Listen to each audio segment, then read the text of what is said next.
الحمد لله الذي شرفنا فخلقنا لعبادته.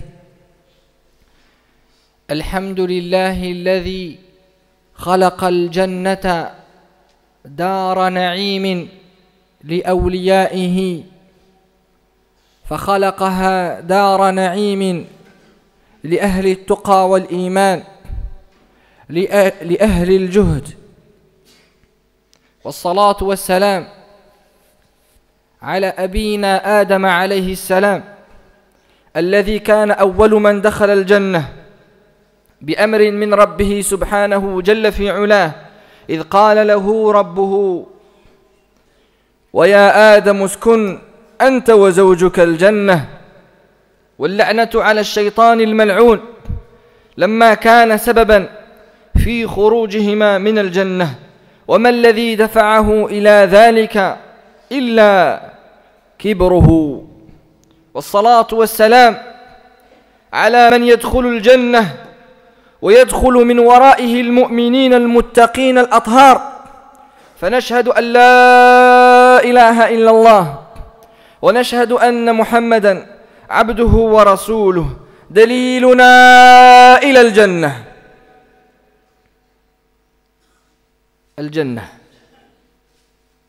الجنة أعظم نعيم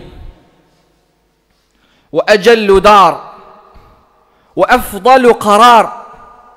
قال الله تعالى عنها بعد أعوذ بالله من الشيطان الرجيم: ولنعم دار المتقين. هي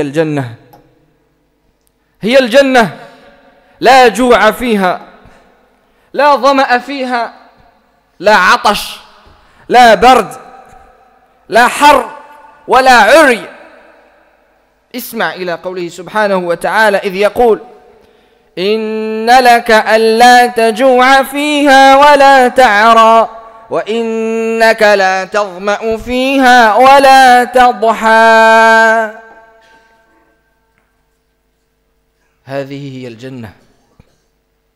مكوثنا فيها ليس يوم وليس أسبوع وليس شهر وليست سنة، بل خالدين فيها أبدا. فإذا أكرم الله المتقين برؤية وجهه الكريم رضي الله عنهم، ورضوان الله لا سخط بعده. اللهم اجعلنا من أولئك المتقين.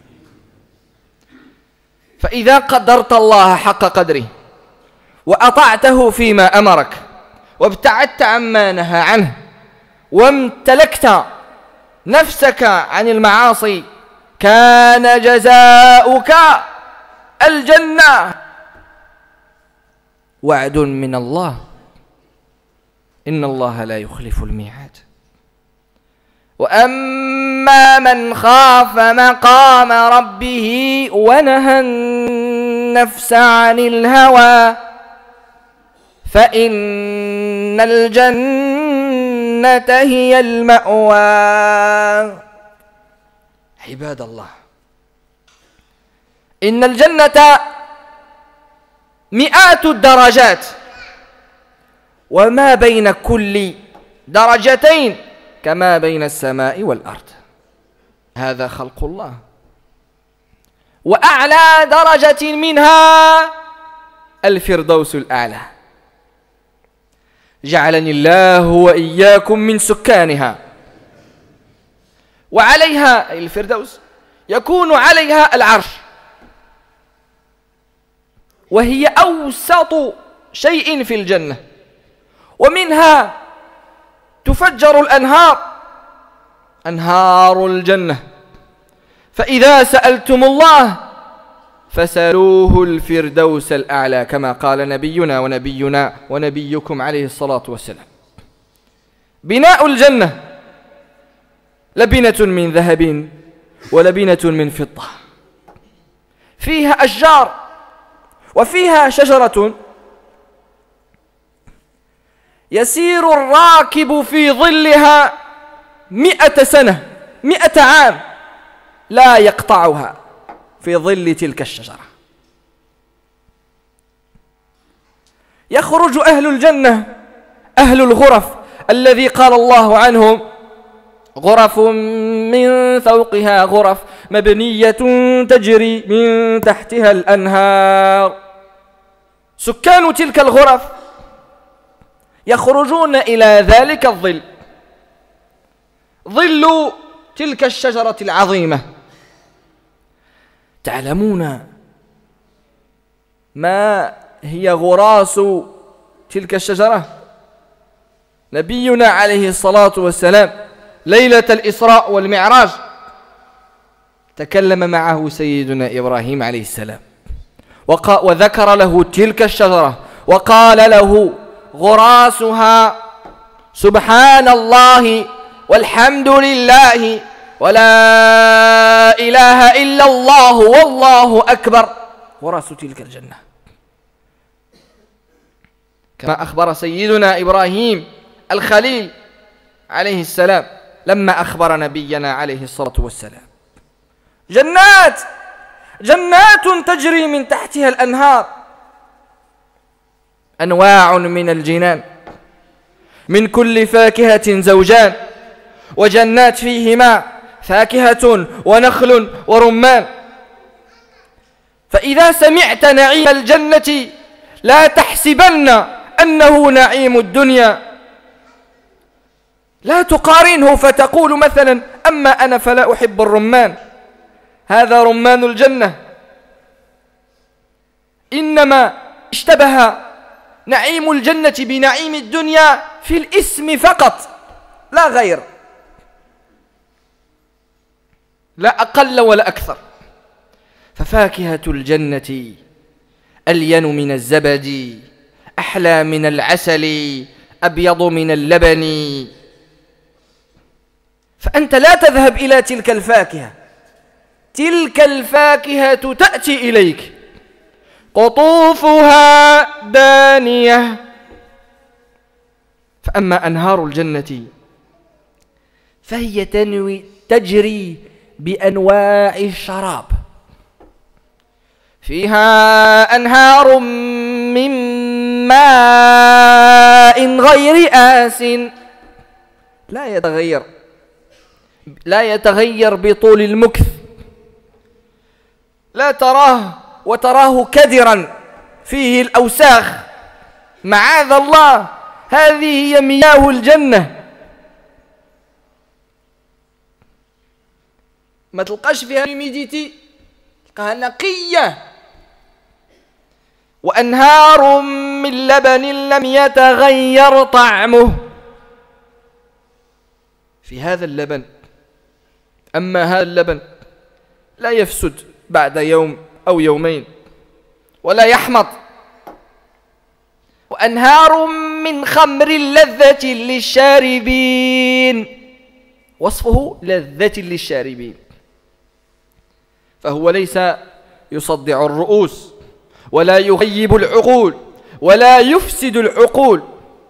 وأنهار من عسل مصفى، فأين يذهب؟ فأين يخرج ذلك الطعام؟ من أين يخرج؟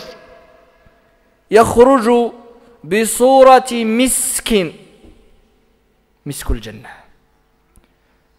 ويخرج كذلك برائحة تخرج من أفواه أولئك المؤمنين، اللهم اجعلنا منهم، رائحة من أروع الروائح. إن الذي ينبغي على المسلم والمؤمن لما يقرأ القرآن أن يطيب فمه، أن يغسل أسنانه، وأن يكون نقيا يحترم القرآن. فإذا كان واقفا بين يدي الله سبحانه وتعالى فهذا مما لا ينبغي أن يكون الإنسان فمه تخرج من فمه رائحة كريهة، هذا مما لا ينبغي. فأين احترامك لكلام الله؟ فأين احترامك للملائكة الذين يقفون جنبك. النبي صلى الله عليه وسلم قال إن الملائكة تتأذى مما تتأذى منه البشر، فكيف بك وأنت جمعت الكل، لست فقط أكلت اللحم المكروه فقط، بل زدت عليه رائحة البصل، وزدت عليه رائحة الدخان، وزدت عليه جمعتهم كلهم في صورة واحدة، في صورة رجل واحد، وزد على ذلك أنك لم تغسل أسنانك. إن الملائكة تتأذى مما تتأذى منه البشر. فهذه هي الجنة، هذا هو الفردوس الأعلى. 7 أشياء إذا فعلتها أضمن لك الجنة، بل ضامنها ليس أنا بل الله سبحانه وتعالى. اسمع لقوله سبحانه وتعالى: قد أفلح المؤمنون الذين هم في صلاتهم خاشعون. ليست أي صلاة، خشوع، صلاة ذات خشوع وخضوع، إنك خاشع بين يدي الله. والذين هم عن اللغو معرضون. وكلمة اللغو تطلق على الباطل والحرام. إذا رأيت الحرام انصرف، لا تبقى مع أولئك الناس الذين يذكرون الحرام ويتكلمون في أعراض الناس ويسقطون في أعراض الناس. والذين هم لفروجهم حافظون. وبعدها: والذين هم لأماناتهم وعهدهم راعون. الأمانة. والذين هم على صلواتهم يحافظون. أولئك الذين يحافظون على صلواتهم. كيف تحافظ على صلاتك؟ الفرض يحافظ بالسنن، والسنن تحافظ بالمستحبات. الفرض، صلاة الفرض تحافظ بالنوافل والرواتب، والرواتب والنوافل تحافظ بالدعاء والأذكار. تنوع في أذكارك وأدعيتك فتتقرب إلى المولى سبحانه وتعالى. أولئك المذكورون هنا يعدهم المولى جل في علاه ويقول لهم: أولئك هم الوارثون. ما الذي يرثون؟ الذين يرثون الفردوس هم فيها خالدون.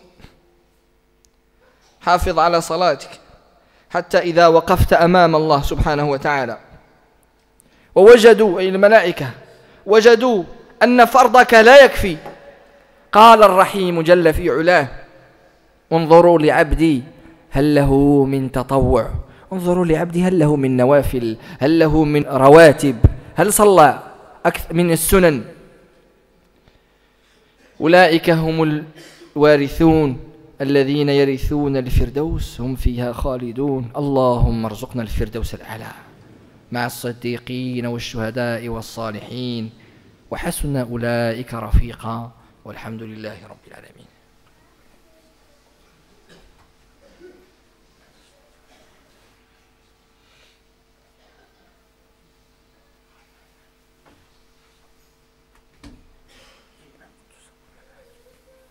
الحمد لله وكفى، صلاة وسلاما على عباده الذين اصطفى، لا سيما الحبيب المصطفى.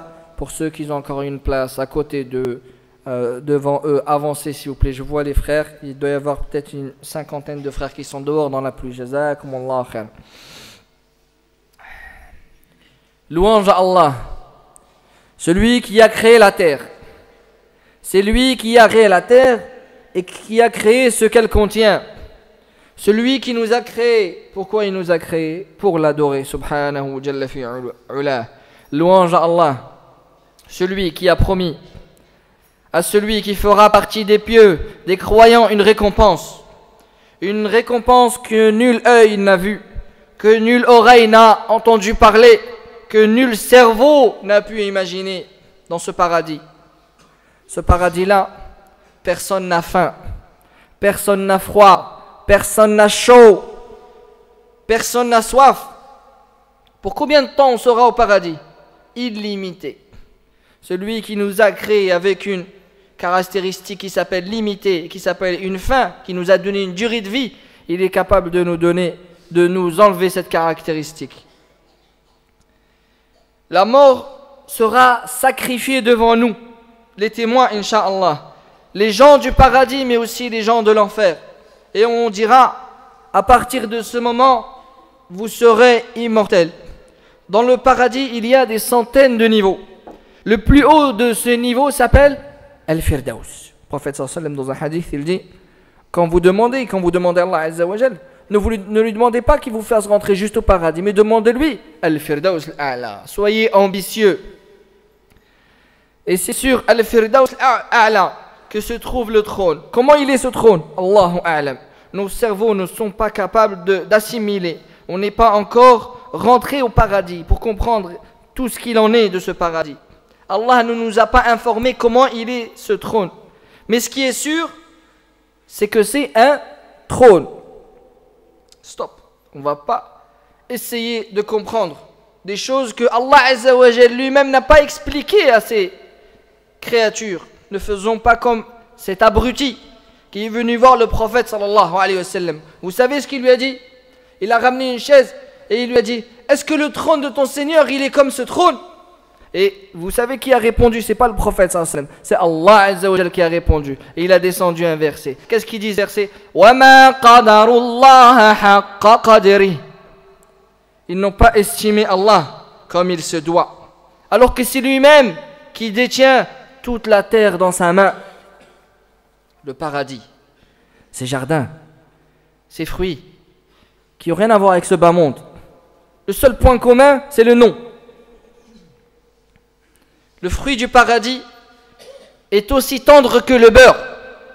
Il est aussi bon que le miel. Il est aussi beau que le plus beau blanc que tu aies pu voir dans ta vie. Le fruit du paradis, il descend à toi. Tu ne vas pas prendre une échelle et monter aller le chercher. Sous ce jardin, il y a des fleuves de boissons d'eau. Cette eau-là, elle ne se détériore pas. Du lait qui reste pur, il ne périme pas. Du miel pur, propre. Les fleuves dans le paradis, ils ne sont pas dans des crevasses. Ils coulent à même le sol. Ils suivent un dessein précis et un destin précis et une route précise, alors qu'ils ne se trouvent pas dans une vallée ou dans une crevasse. Ils sont à même le sol. Des jardins, des rivières, des fleuves, des fruits, des maisons, de briques d'or et d'argent. C'est tout. Personne pourrait dire, ouais, mais moi je veux des voitures. Moi je veux des consoles de jeux. Les jeunes vont dire, moi je veux des consoles de jeux. Est-ce qu'il y a ça au paradis? Tu vois tout ce qu'il y a dans ton cerveau? Eh bien, ce qui est au paradis, c'est meilleur.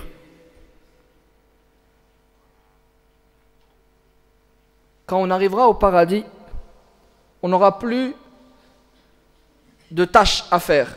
On n'aura plus d'obligations. Mais pourtant, on sera en constante évocation d'Allah Azza wa Jal. Comme quand on respire maintenant. Quand tu dors, est-ce que tu appuies sur un bouton pour dire je vais respirer? C'est automatique. Ben, au paradis, c'est pareil. Automatiquement. Subhanallah, Alhamdulillah, Allahu Akbar, La ilaha illallah, Subhanallah. Tout le temps. Comme tu respires. Pourquoi? Parce que tu seras reconnaissant envers Allah Azza wa Jal. Et ce sera comme les anges. Les anges, comme ils évoquent Allah, toi aussi tu évoqueras Allah Azza wa Jal. Nous, on est comme cet enfant. Cet enfant qui est pauvre. Dans un village pauvre. Qui ne connaît rien des villes. Il connaît que le foin et les animaux de la forêt. Va lui expliquer Mercedes et BMW. Tu peux lui expliquer? Lui, il connaît que le foin. Il connaît que l'écureuil. Tu vas lui dire, tu vois la charrette là-bas, toute cabossée? Eh bien, dans la ville, il y a la même, mais avec 4 roues. Avec une autre structure. Et qui roule tout seul. Tu appuies sur... Il va te croire, il va pas te croire. Ça va être difficile. Eh bien c'est pareil. Tu vas lui dire, il y a des maisons, si dehors il fait froid, eh bien à l'intérieur il fait chaud. Il aura du mal à te croire. Allah, quand il nous parle du paradis, il nous parle avec ce qu'on connaît. Il nous parle avec les fleuves, les arbres. Il nous parle du miel. Il nous parle de ce qu'on connaît, nous. Mais ce qu'il y a au paradis, la meilleure définition, c'est ce qu'il a dit le prophète sallallahu alayhi wa sallam. Il y a ce que nul œil n'a vu, ce que nulle oreille n'a entendu, ce que nul cœur, nul cerveau n'a pu penser. Au paradis, on aura tous une beauté magnifique. 33 mètres. Ce sera un monde de géants avec la beauté de Sayyidina Yusuf alayhi salam. Dans ce paradis, les gens du paradis, ils n'ont pas de besoin naturel, mais il sort d'eux un parfum, un musc du paradis. Et il sort de leur bouche la meilleure des odeurs que tu puisses imaginer. Aussi, il est important quand nous, dans ce bas monde, on lit le Coran, on est en prière, il est important de sentir bon, d'être bien habillé. Quand on vient à la mosquée, subhanallah, et des mères, quand ils envoient leur enfant, ils l'envoient en pyjama à la mosquée. Dieu, ça fait rien, tu vas juste à la mosquée. La mosquée, c'est la maison d'Allah Azza wa Jal. Éduquez vos enfants à leur montrer que la maison d'Allah Azza wa Jal, c'est la plus noble des maisons. Et quand toi tu pries, et quand tu parles à ton frère, ou quand tu lis le Coran, fais en sorte qu'une odeur agréable sort de ta bouche. Lave-toi les dents, tout le temps. Le prophète sallallahu alayhi wa sallam, dans un hadith, il dit Innal malaikata, les anges, ils sont gênés par ce qui vous gêne, vous, les êtres humains. Tu sens quelqu'un, son odeur elle est gênante. Il sent la mauvaise nourriture, ou alors il sent la cigarette, ou alors des fois même il sent autre chose. Ben, les anges aussi sont gênés par cette odeur-là. Qu'en est-il de la mosquée d'Allah Azza wa Jal? Il faut respecter, jazakumullah khair. Ça c'est le paradis. Le prophète sallallahu alayhi wa sallam, il a dit quand vous demandez à Dieu, demandez-lui al-firdaus al-a'la. Pour atteindre le firdaus, il y a 7 choses à appliquer. Et je te promets le paradis. Et celui qui te promet, c'est pas Allah, c'est pas moi, c'est Allah Azza wa Jal subhanahu wa ta'ala. La première de ces choses, Allah il a dit Alladhina hum fi salatihim khashi'un, ceux qui sont humbles dans leur salat. Walladhina hum 'anil laghwi mu'ridun, ceux qui s'éloignent du tort, du haram, du mal. Tu vois un groupe qui parle d'autres personnes, ne reste pas. Tu vois des gens qui leurs langues sont tordues, sont fourchues, il n'y a que des insultes qui sortent, ne reste pas avec ces gens-là. Les gens du mal ne restent pas avec ces gens-là. وَالَّذِينَ هُمْ لِفُرُوجِهِمْ حَافِظُونَ, et ceux qui préservent leur intimité que pour leurs époux et leurs épouses. وَالَّذِينَ هُمْ لِأَمَانَاتِهِمْ وَعَهْدِهِمْ رَاعُونَ, ceux qui veillent à rendre le dépôt comme on leur a donné. وَالَّذِينَ هُمْ عَلَى صَلَوَاتِهِمْ يُحَافِظُونَ, et ceux qui protègent leur salat. Comment on protège notre salat? L'obligatoire, il est protégé par les surérogatoires. Les 2 prières que tu fais avant, les 2 prières que tu fais après, les 2 prières après le wudu, les 2 prières quand tu rentres à la mosquée. C'est ça qui protège ton obligatoire. Est-ce qu'il est censé, celui qui fait le surérogatoire, mais dans l'obligatoire, ben il délaisse? C'est logique ou c'est pas logique? Ce qui protège l'obligatoire, c'est le surrogatoire. Et qu'est-ce qui protège le surrogatoire? C'est les invocations. Le prophète sallallahu alayhi wa sallam, quand il est rentré, il a fait une certaine invocation. Quand il est sorti, il a fait une invocation. Quand il était dans le souk, dans le marché, il a fait une invocation. Toutes ces invocations-là, est-ce qu'il est censé, celui qui fait des invocations partout, mais l'obligatoire il le délaisse? C'est pas possible, sauf s'il est fou. Ceux qui font ces 7 choses-là, vous trouvez ça dans la sourate Les Croyants, tout début. C'est eux qui vont hériter. Ils vont hériter de quoi? C'est eux qui vont hériter le firdaus al-a'la. C'est pas ils vont être locataires, c'est pas on va leur prêter, c'est pas ils vont être des invités. Non, ça va leur appartenir. C'est ça le meilleur investissement que le musulman puisse faire. On va faire dua. Allahumma hdina wahdi bina waj'alna sababan liman ihtada. Allahumma arzuqna al-firdaws al-a'la. Allahumma arzuq al-jannata li abaina. Allahumma arzuq al-jannata li ummahatina. Allahumma arzuq al-jannata li ummati Muhammadin alayhi as-salatu was-salam kullaha ya rabbal alamin. Allahumma arzuqna al-'amala salih alladhi yudkhiluna al-jannah. Allahumma arzuqna 'amalan tuhibbuna bihi وترضى عنا به يا رب العالمين. اللهم اشف مرضى المسلمين. اللهم أنت الشافي لا شفاء إلا شفاءك شفاء لا يغادر سقما. اللهم اهد شبابنا. اللهم احفظهم في دينهم ودنياهم. اللهم يسر لهم كل عسير. اللهم يسر لهم كل عسير. اللهم يسر لهم كل عسير. اللهم ارحم موتى المسلمين الذين شهدوا لك بالوحدانية وماتوا على ذلك. اللهم يسر لمن طلبوك وتوجهوا إليك يا سبحانك يا فالق الحب والنوى. اعط لكل عبد ما نوى. وصل اللهم على سيدنا محمد وآله وصحبه أجمعين. سبحان ربك رب العزة عما يصفون وسلام على المرسلين والحمد لله رب العالمين. ويغفر الله لعبد قال آمين.